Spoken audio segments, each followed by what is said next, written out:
Hello friends, welcome to gokultech. Day 3 Excel challenge. Today we are going to see count formula in Excel, how to use the count formula in Excel. So for that we are going to open this same sheet which we are working, same workbook which we are working, and I have created a new sheet called day 3, and I am going to copy the same data which I have mentioned earlier. Like I am going to use the same data for the end till the end of this 25 days program. Now first we need to understand what is count. So based on what we need to count the value. So if you type equal to count, you can get a lot of options. Like you can see count, count a, count blank, count ifs.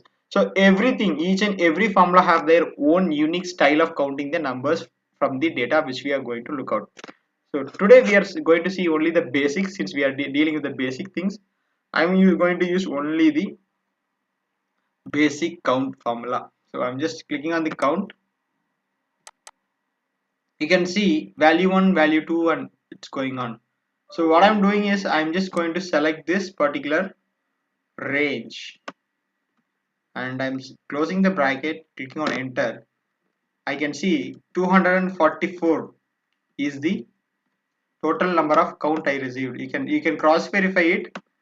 You can see here I have 244 numbers which is available over here. So this will help you to understand and count total number of line items for the particular data which we are having.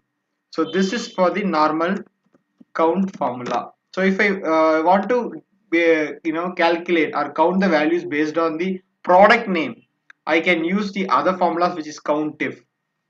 So this will be for basic. This is also a basic, so I'm adding it for you. Equal to count if. So which means count and if condition. So count plus if condition, it will give you the countif formula, which is like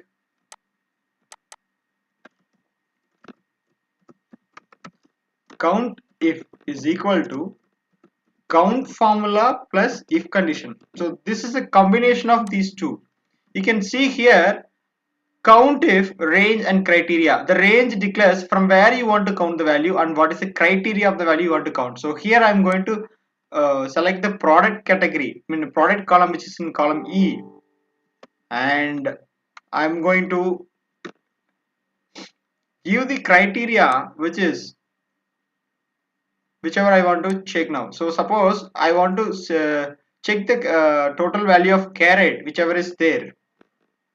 I'm just pressing on the carat and I'm locking the cell to ensure that this is cycle only carat.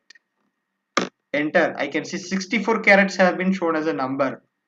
To verify it, I'm filtering it and putting it in carat. I can see total 64 values. So our value is valid. We have validated our the data.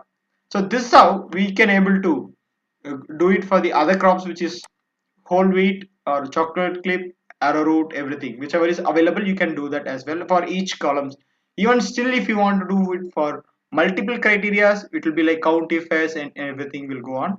So that will be little advanced for you as of now. That will be dealt in the second part, which is the intermediate level of Excel formulas challenge. We'll proceed with that one in future. Hope you have enjoyed this video. See you in next video. Until then, bye from gokultech. Thank you. Jai Hind.